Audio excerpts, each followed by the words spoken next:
छत्रपती संभाजीनगरमध्ये मंत्री संजय शिरसाट यांनी मुख्यमंत्री पदावरून मिश्किल टिप्पणी करत राजकीय टोलेबाजी केली। आता सरपंच मुख्यमंत्री झालाय असे म्हणत त्यांनी विरोधकांवर निशाणा साधला।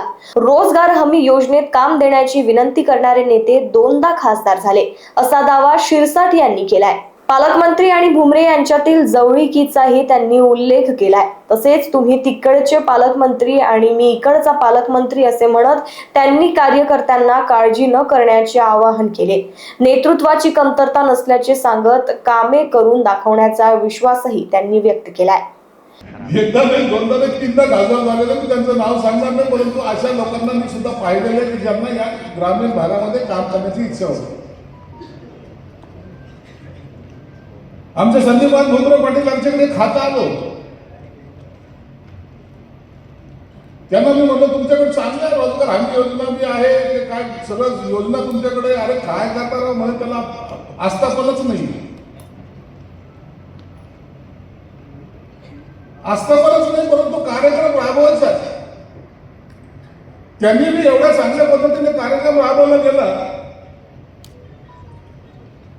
गाव तिथं मोठा, गाव तिथं विहिरी, बकऱ्यानं शेड, जनावरांना शेड, त्या गावाच्या लोकांना वारसं वाटायला लागलं की आता हे बाकीचे पालकमंत्री वगैरे काही नाहीये किंवा आमदार वगैरे काही नाहीये, खरं अर्थात ते भुमरे बरोबर आहे तेव्हा आपल्याला मोठा करतो। म्हणजे सर्वसामान्य माणसाच्या जीवनाशी जे काही निगडीत विकास आहे तो विकास या माध्यमातून होणार आहे। बरेच शेठला सहज विचारलं, बरेच शेठ माझं खातं मोठं वाटतं पण तुझ्या खात्याचा गवगव जास्त होतो, तुला बजेट किती आहे? तेव्हा साहेब मला 8,500 कोटीचं आहे। 8,500 कोटी रुपये पहिलं त्याचं बजेट एवढं छोटं होतं की काम करायला अडचणी होतं। आता केंद्राचा त्याला सपोर्ट मिळतो,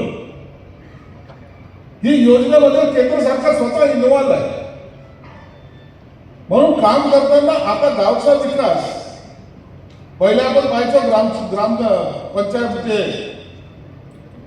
जो सरपंच असायचा निवडून यायचं काम काय नाही, गावचा सरपंच म्हणून फिरत राहायचा, त्याच्यावरचे सदस्य जे असायचे मिटिंगचा भत्ता किती तर म्हणता 10 रुपये, आणि गावामध्ये काय ग्रामपंचायत सदस्य आहे, मी सरपंच आहे, मी उपसरपंच आहे, ती असलेली ग्रामपंचायत आता त्याचं काही रूपांतर झालेलं आहे। आता ग्रामपंचायतच्या सदस्यापासून तर सरपंचापर्यंत सगळ्यांना विचारलं जातं। सरपंच तर आता इतका मोठा झाला की तो गावचा मुख्यमंत्री झाला, तो म्हणतो एनओसी मी नाही देणार जो पण मला विचारत नाही तोपर्यंत। अधिकार एवढे प्रदान केले सरकारने, आणि प्रत्येक योजना जवळपास 305 का 325 योजना याच्यामध्ये सामावलेल्या आहेत। एखाद्या गावामध्ये या योजना जर राबवायच्या जर ठरवल्या तरी ते राबवू शकत नाही, एवढ्या जास्त योजना आपण या योजनेमध्ये दिलेल्या आहेत। गावाची लोकसंख्या किती असते? 1,500 2,000च्या वर नसते, काही ठिकाणी 800-900, आणि योजना 325 आहेत।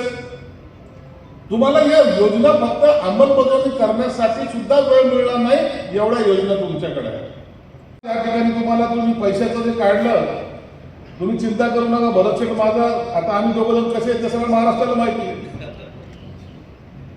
तुम्हाला एवढे कमी पैसे दिले, मी माझा हात आखडता घेतो येतो, मी त्यांना त्यांच्या मतदारसंघामध्ये किती दिलेत विचारून घ्या। माझ्या खात्यातर्फे 75 कोटी रुपये मी त्यांना दिलेले, 75 कोटीचे काम माझ्या खात्यातर्फे भरत शेठ आत्माही अगदी म्हणून मी दिले त्यांना, आणि आजही काम जोरदार पण तिथं चालू आहे।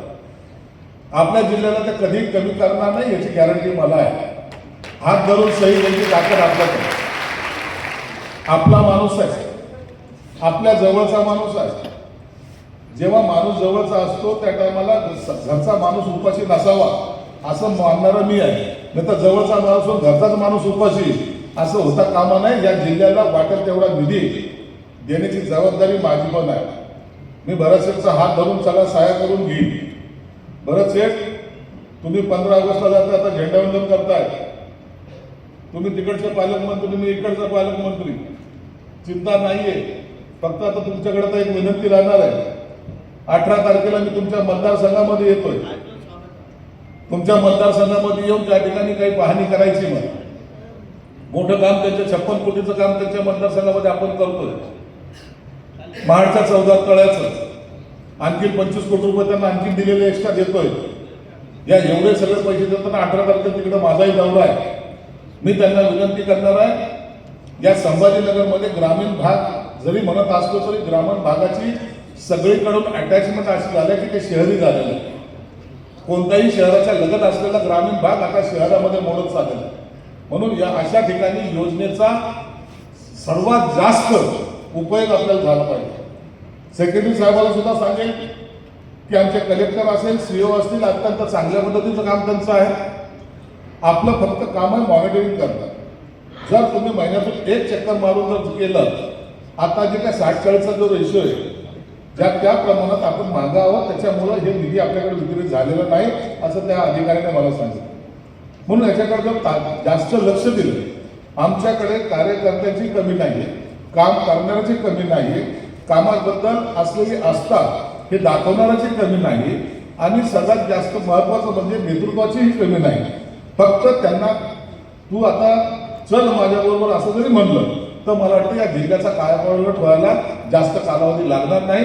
तुम्हा सर्व पदाधिकाऱ्यांचं, विशेषतः सरपंचाची ही सर्वात मोठी जबाबदारी असल्यामुळं मी त्या सर्व सरपंचाला सुद्धा विनंती करेन, एक लक्ष ठेवा, मी सरपंच झालोय, मला माझ्या गावाचा विकास इतक्या झपाट्याने करायचा आहे की लोकांनी माझं गाव पाहायला आलं पाहिजे, अशी तुमच्याकडून अपेक्षा या ठिकाणी व्यक्त करतो आणि थांबतो.